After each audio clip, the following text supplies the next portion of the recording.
Welcome guys GK MCQ gem के channel में आपका बहुत बहुत स्वागत है। आज के इस वीडियो में हम डिस्कस करने वाले आपके बीएस नर्सिंग एंट्रेंस एग्जाम में पूछे जाने वाले फिजिक्स के मल्टीपल चॉइस क्वेश्चन, ठीक है। और बहुत से क्वेश्चन आपको डायरेक्ट मिल भी सकते हैं, ठीक है ना। तो आपको ये चैनल सब्सक्राइब करके बेल आइकन पर प्रेस कर लेना ताकि आपको बीएस नर्सिंग की लेटेस्ट इन्फॉर्मेशन मिलती रहे, ताकि आपका साल बर्बाद ना हो, ठीक है। तो इसी प्रकार के मल्टीपल चॉइस क्वेश्चन आपको मिलते रहेंगे, चैनल को सब्सक्राइब कर लीजिए। बहुत ही विज्ञान यानी कि फिजिक्स के ये क्वेश्चन है। आपके कमेंट आए थे सर फिजिक्स के भी बताइए, ठीक है। बायो को तो हम बहुत सारे कर चुके। तो चलिए पहला क्वेश्चन है, इलेक्ट्रॉन वोल्ट का मात्रक आपको बताना है। Electron volt is the unit of charge, momentum, potential difference या फिर एनर्जी।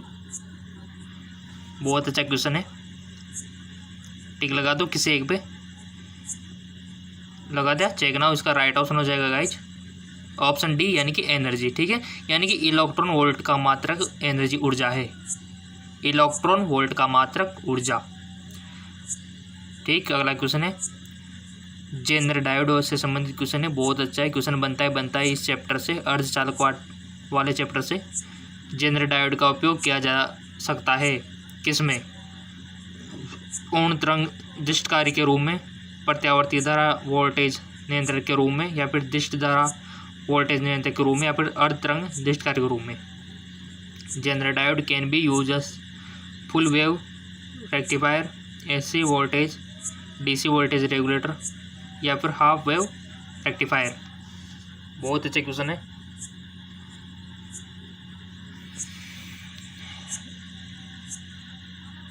लगा दिया टिक, चेक नाउ। इसका राइट ऑप्शन हो जाएगा ऑप्शन सी यानी कि डीसी वोल्टेज रेगुलेटर।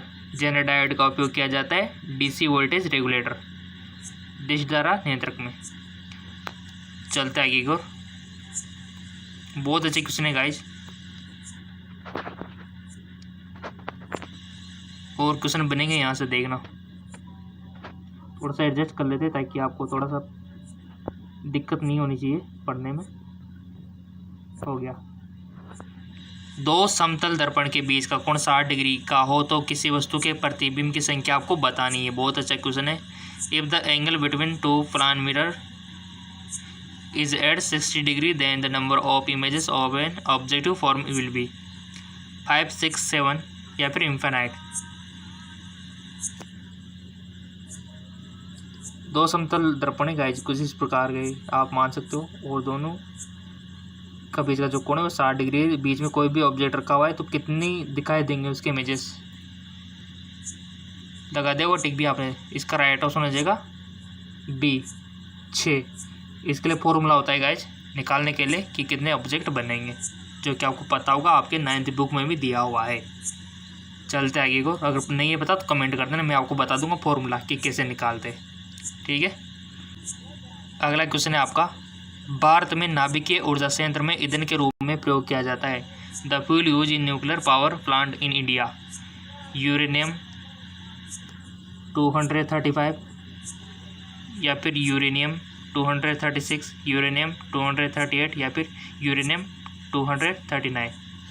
बहुत अच्छा क्वेश्चन है, आपको इसका आंसर बताना है। टिक लगा दो, इसका आंसर मैं बाद में बताऊंगा, ठीक है। तो लगा दिया, तो आंसर इसका राइट ऑप्शन हो जाएगा ऑप्शन फर्स्ट वाला है आपका, सही है, यानी कि यूरेनियम 235। तो भारत में नाभिकीय ऊर्जा संयंत्र में ईंधन के रूप में यूरेनियम 235 का उपयोग किया जाता है, ठीक है ना, याद रह जाएगा, पहला वाला है, सही है। चलते आगे एक और। अगला जो क्वेश्चन है बहुत अच्छा है गाइज, और बहुत ईजी भी है, कि एक आदर्श वोल्टमापी का प्रतिरोध होता है the resistance of ideal voltmeter, very low, very high, infinite या फिर 0। एक आदर्श वोल्टमापी का प्रतिरोध कितना होता है? Check now. इन्फिनाइट होता है गाइज, एक आदर्श वोल्टमापी का प्रतिरोध इन्फिनाइट होता है। वोल्टमीटर की बात हो रही है या एमीटर की बात नहीं हो रही है, वोल्टमीटर का तो अनंत ही होता है, ठीक है। अगला क्वेश्चन है आपका, किरचॉफ के धारा नियम में संरक्षित राशि है। In Kirchhoff current law the conserved quantity, energy, momentum, charge, mass. Kirchhoff का नियम आपने सबने पढ़ रखा है 12th में। इसमें क्या धारा की नियम है, संरक्षित राशि कौन सी है? तो टिक लगा दो, किसी एक भी लगा दिया, चेक कराओ। ऑप्शन सी इसका राइट ऑप्शन हो जाएगा, यानी कि आवेश। इसमें आवेश संरक्षित रहता है किरचॉफ के नियम में। ठीक है, चल और नियम तो सारे याद कर लेना। फिजिक्स में, भौतिक विज्ञान में नियम तो सारे याद कर लेना, फॉर्मूले भी सारे याद कर लेना। क्वेश्चन बनेगा ही बनेगा, यहाँ से देख लेना नियम, क्योंकि वो आपकी नॉलेज चेक करना चाहता है कि नियम पता है कि नहीं बंदे को। ठीक है, और उसका फॉर्मूला पता है कि नहीं, क्योंकि वहाँ पर न्यूमेरिकल आएंगे तो फॉर्मूले से रिलेटेड आएंगे। अगला जो क्वेश्चन है, चुंबकीय क्षेत्र में लंबवत दिशा में गमन करते हुए किसी आवेशित कण का पथ है। चुंबकीय क्षेत्र में लंबवत दिशा से गमन करते हुए किसी आवेशित कण का पथ क्या होगा? क्या दीर्घवृत्ताकार होगा, एलिप्टिकल होगा, सर्कुलर होगा, या फिर पैराबोलिक परवलयाकार होगा, या फिर लाइनर यानी कि रेखीय होगा? ये भी आपके 12 से पूछा गया क्वेश्चन है। इसका राइट ऑप्शन हो जाएगा गाइस ऑप्शन बी, यानी कि सर्कुलर, वर्ताकार। ठीक है, चुंबकीय क्षेत्र में कोई भी अगर आवेशित कण लंबवत एंट्री मारता है तो उसका जो पथ होता है वह सर्कुलर ही होता है। चलता है एक और। अगला क्वेश्चन है, पृथ्वी के चुंबकीय ध्रुवों पर नीति कोण है, यानी कि the angle of dip at earth magnetic pole. 45, 30, 0, 90। पृथ्वी के चुंबकीय ध्रुवों पर नीति कोण का मान आपको बताना है जी। लगा दिया टिक, चेक ना। इसका राइट ऑप्शन हो जाएगा ऑप्शन डी, यानी कि 19 होता है। पृथ्वी के चुंबकीय ध्रुवों पर नीति कोण का मान कितना होता है? 19 डिग्री। चलते आगे की ओर। अगला जो क्वेश्चन है गाइज वो भी नियम से संबंधित है। तभी तो मैं बोल रहा हूँ कि फिजिक्स के जितने भी नियम है ना, एक कॉपी में लिख सकते हो, एक पेज में लिख सकते हो, क्योंकि 4-5 पेज में ऑलमोस्ट आ जाएंगे सारे नियम। तो बस एग्ज़ाम देने जाओ, उससे पहले पढ़ जाओ, तो ऐसे तो फिर आप टॉप करते हो। ठीक है ना। लेंज का नियम प्रतिपल है संरक्षित के नियम, यानी कि Lenz law is consequence of the law of conservation. बहुत इजी क्वेश्चन है। लेंज का नियम प्रतिफलन है संरक्षण के नियम का, आवेश के, समय के, द्रव्यमान के, ऊर्जा के। बहुत अच्छा क्वेश्चन है गाइज।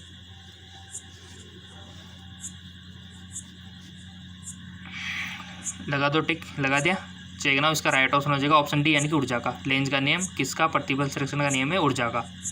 ठीक है, चलते आगे को। अगला क्वेश्चन है कि दोलन करने वाले एलसी प्रपथ की आवृत्ति है the frequency of oscillating LC circuit. ठीक है, तो ऑप्शन आपके सामने 1/2π √LC या फिर 1/√LC या फिर 1/LC या फिर LC। बता दो गाइज राइट ऑप्शन। दोलन करने वाले एलसी प्रपथ की आवृत्ति the frequency of oscillation LC. तो इसका राइट ऑप्शन हो जाएगा हमारा ऑप्शन पहला वाला ही सही है। ठीक है, तो ये आपके सामने जो इसके नीचे दिया हुआ है, इसका राइट ऑप्शन यही है, ये वाला। ठीक है, ये वाला। ठीक है, ये वाला 1/2π√LC। ठीक है, याद रख लेना, क्वेश्चन बन सकता है। चलते आगे और। अगला क्वेश्चन है आपका, विस्थापन धारा को परिभाषित किया। Displacement current was defined by ampere ने, फेराडे ने, मैक्सवेल ने या फिर गॉस ने। विस्थापन धारा को परिभाषित किया किसने किया? 4 ऑप्शन में से एक पे टिक लगा दिया, चेक नाउ। ऑप्शन सी, यानी कि मैक्सवेल ने। विस्थापन धारा को मैक्सवेल ने परिभाषित किया। ठीक है, चलते आगे और। अगला जो क्वेश्चन है बच्चों वाला क्वेश्चन है, सबको आना चाहिए, जितने भी वीडियो देख रहे हैं सबको आना चाहिए, बच्चों वाला क्वेश्चन है। ठीक है, शौच नेत्र के लिए स्पष्ट दृष्टि की न्यूनतम दूरी कितनी होनी चाहिए? The लेस्ट distance of the vision के लिए, नॉर्मल विजन के लिए 25 सेंटीमीटर, 50 सेंटीमीटर या फिर 100 सेंटीमीटर या फिर 30 सेंटीमीटर। तो बच्चों वाला क्वेश्चन क्योंकि बचपन में पढ़ा होगा आपने, तो आ भी गया होगा। इसका राइट ऑप्शन हो जाएगा 25 सेंटीमीटर। ठीक है, 25 सेंटीमीटर होनी चाहिए। चलते आगे और। अगला क्वेश्चन भी आपका बहुत इंपॉर्टेंट है कि एक उत्तल लेंस की क्षमता +4 डायोप्टर है तो इसकी फोकस दूरी कितनी होगी। The power of convex lens is 4+ dioptre, it focal length will be. So guys आपने वन ऑप्शन सेलेक्ट कर लिया होगा, इसका राइट ऑप्शन हो जाएगा ऑप्शन हमारा 3 वाला ऑप्शन सी, यानी कि 25 सेंटीमीटर। ठीक है, एक उत्तल लेंस की जो क्षमता 4 डायोप्टर है तो इसकी फोकस दूरी 25 सेंटीमीटर होगी। ठीक है ना, बहुत अच्छा क्वेश्चन है, इस प्रकार के क्वेश्चन पूछे जा सकते हैं तो आपको ये याद रखना है। चलते आगे को, अगला जो क्वेश्चन है, the best monochromatic source of light, यानी कि प्रकाश का सबसे अच्छा एक वर्णीय स्रोत आपको बताना है। मोनोक्रोमेटिक एक वर्णीय, जिसमें एक ही वर्ण होना चाहिए, कैंडल, बल्ब, मर्क्यूरी ट्यूब या फिर लेज़र। देखिए गाइस, आपको पता है सूर्य जो होता है ना, उसमें एक वर्णीय नहीं होता, उसमें काफ़ी रंगों का मिश्रण होता है, जिसको आप प्रिज्म के द्वारा पृथक करके देख सकते हो। ठीक है, सेम उसी प्रकार मोमबत्ती में भी होता है, बल्ब में भी होता है, मर्क्यूरी ट्यूब में भी होता है, बट एक चीज़ है जिसमें एक वर्णीय प्रकाश होता है। तो सिंपल सी बात है, सबको आगे होगा लेज़र। लेज़र में एक वर्णीय प्रकाश होता है और एक वर्णीय प्रकाश का सबसे अच्छा सोर्स लेज़र ही है, तो ऑप्शन डी लेज़र। ठीक है, याद रह जाएगा, laser best source of monochromatic, यानी कि एक वर्णीय स्रोत। चलते आगे एक और, अगला क्वेश्चन है, फोटोन के गतिज द्रव्यमान का सूत्र आपको बताना है। The formula of for the kinetic mass of photon, hv/λ, h/c, hv/c या फिर h/c/λ। बहुत अच्छा क्वेश्चन है गाइज, फोटोन के गतिज द्रव्यमान का सूत्र आपको बताना है, तो इसका राइट ऑप्शन हो जाएगा लास्ट वाला, h/c/λ। ठीक है, चलते आगे की ओर। ऐसे क्वेश्चन बनते हैं आपके फिजिक्स में, बीएससी नर्सिंग में। ठीक है, इंट्रेंस एग्जाम में। चलते आगे की ओर, अगला क्वेश्चन आपके सामने है, किसी गतिमान कण से संबंध दी ब्रोगली तरंग की तरंगदैर्घ्य निर्भर नहीं करती है। किस पर निर्भर करती है, डिपेंड नहीं करती है, मॉस पे, चार्ज पे, वेलोसिटी पे या फिर मोमेंटम पे। तो इसका राइट ऑप्शन हो जाएगा गाइस ऑप्शन बी, यानी कि आवेश पर, चार्ज पर डिपेंड नहीं करती है। ठीक है, चलते आगे की ओर। अगला क्वेश्चन बहुत ईजी और काफ़ी बार आ चुका है और आपसे पूछा भी गया है, और प्रैक्टिस क्वेश्चन में मैंने बताया कि the source of sun radiant energy, यानी कि सूर्य की विकिरण ऊर्जा का स्रोत क्या है। न्यूक्लियर फिजन या फिर न्यूक्लियर, आपको पता है, नाभिकीय विखंडन, नाभिकीय संलयन, प्रकाश विद्युत प्रवाह या फिर साइक्लो इलेक्ट्रॉन। तो सिंपल सी बात है, ऑप्शन बी नाभिकीय संलयन के थ्रू हमको प्रकाश मिल पा रहा है। ठीक है, चलते आगे की ओर। अगला क्वेश्चन, हाइड्रोजन नाभिक की बंधन ऊर्जा है। The binding energy of hydrogen nuclear 0, 13.6 electronvolt या फिर -13.6 इलेक्ट्रोवोल्ट या फिर इन्फाइनाइट। हाइड्रोजन नाभिक की बंधन ऊर्जा, right option is option first, यानी कि 0। चलते आगे की ओर। और गाइज, अगला जो ये जो क्वेश्चन देख रहे हो ना आप, ये तो पूरा चैप्टर इंपॉर्टेंट है, यहाँ से क्वेश्चन आते हैं 100%। ठीक है, तो ये चैप्टर देख लेना, अर्धचालक वाला, सेमीकंडक्टर वाला chapter important. In P type semiconductor electrical conduction is cause due to, P type अर्धचालक में विद्युत चालन का कारण है। पी टाइप अर्धचालक में विद्युत चालन का कारण क्या है गाइज। पी टाइप में और एन टाइप दोनों याद रखने हैं आपको। तो यहाँ पर पूछा गया पी टाइप, क्या इसमें इलेक्ट्रॉन के कारण होता है, प्रोटॉन, पॉजिट्रॉन या फिर क्वार्टर होल्स।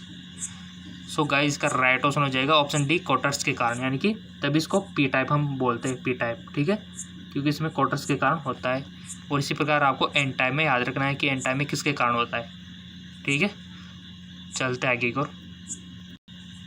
गाइज, अगला जो क्वेश्चन है ये भी बहुत इंपॉर्टेंट है, गेट से तो क्वेश्चन बनता है आपके 100% ही लिख लो आप, क्वेश्चन बनता है सेमीकंडक्टर और गेट से। तो प्लीज़ मैं आपको रिकमेंड करूँगा कि इन चैप्टर को आपने जो 12 में पढ़ा था एक बार ज़रूर देख लें उनको, फिजिक्स में क्वेश्चन बनता है यहाँ से, in an OR gate if one input of 0 and other is 1 then output will be. यदि और गेट में एक निवेशी 0 तथा दूसरा 1 हो तो निर्गत कितना होगा। ऐसे क्वेश्चन बनते हैं गाइस, 100% ऐसे ही बनते हैं। ठीक है, तो ये चैप्टर गेट के बारे में पढ़ लेना और सेमीकंडक्टर के बारे में। यदि और गेट में एक निवेशी 0 होगा तथा दूसरा 1 होगा तो निर्गत आपको याद करना है। इनपुट है हमारा 0 और 1 है, तो आउटपुट पूछ रहा है ये और गेट के लिए कितना होता है गाइस। और गेट के लिए अगर उसमें इनपुट 0 तथा 1 हो तो उसका आउटपुट कितना होगा। इसका राइट ऑप्शन हो जाएगा गाइस, उसका आउटपुट भी 1 ही होगा। तो आपको सभी गेटों के बारे में से नॉलेज रखनी है, सभी गेटों के बारे में। ठीक है, चलते आगे और अगला क्वेश्चन है, रेडियो तरंग के प्रसारण के लिए मॉड्यूलन है। The broadcast radio wave the modulation is आयाम मॉड्यूलम, आवर्ती मॉड्यूलम, कला मॉड्यूलम या फिर उपयोग सभी। सो गाइस, रेडियो तरंगों के प्रसारण के लिए आयाम भी है, आवर्ती भी है और कला भी है, ये तीनों है, यानी कि उपयोग सभी। ठीक है, ऑप्शन डी क्या इसका सही है ना, आपको कंफ्यूज करने के लिए, क्योंकि आप सभी यही बोलेंगे, बट ऐसा नहीं है। जिसको पता होगा तो वही बोलेगा। तो इसका राइट ऑप्शन हो जाएगा एम्पलीट्यूड मॉडिफिकेशन, यानी कि आयाम मॉड्यूलेशन। ठीक है, जिसमें ये ऑप्शन दिया हो इसका मतलब नहीं कि ये सभी होगा, ये तो आपको कंफ्यूज करने के लिए दिया था यहाँ पे। तो इसका थोड़ा सा ध्यान रखना, जो कि एक्साइटेड होके बच्चे करके आते हैं, तो आपको ये गलती नहीं करनी है। ठीक है, राइट ऑप्शन इसका फर्स्ट वाला ही है, ये वाला। ठीक है, चलते आगे को। अगला क्वेश्चन भी बच्चों वाला है थोड़ा सा। सौर सेल का निर्माण निम्न में से किसके द्वारा किया जाता है। सोलर सेल का मेड ऑफ द फॉलोइंग, सब कुछ दिया हुआ है, सिलिकॉन, जर्मेनियम, गैलियम। ठीक है, तो बता दो इसका राइट ऑप्शन क्या होगा। So guys, right option first यानी कि सिलिकॉन। ठीक है, सो गाइस, इस प्रकार के क्वेश्चन बनते हैं आपके सेमीकंडक्टर से, गेट से। ठीक है, ब्रोगली समीकरण से। और आपको फिजिक्स में क्या रखना है याद, सारे नियम, लेंज के नियम हो गया, कूलॉम का नियम हो गया, लेंज, बहुत सारे नियम है गाइस, क्या बताऊँ आपको, और फॉर्मूले। अगर ये आपने कर लिया तो फिजिक्स में आप, मेरे को पता है, सबसे बेस्ट करके आओगे आप। ठीक है ना, और मेन तो फिजिक्स और केमिस्ट्री है गाइस। बायोलॉजी में तो क्या है आपका अच्छा जाए, क्योंकि आप बायोलॉजी में बेस्ट हो, तभी तो आप बायोलॉजी के स्टूडेंट हो। ठीक है, तो बट हम तैयारी सभी की करवा रहे हैं, आपको पता है, बायोलॉजी के क्वेश्चन अपलोड कर रहे हैं, फिजिक्स के भी और केमिस्ट्री के भी। तो चैनल को सब्सक्राइब कर लीजिए ताकि आपको इसी प्रकार की तैयारी मिलती रहे। ठीक है, जो बीएस नर्सिंग की तैयारी करना चाहता है उनके लिए बेस्ट है।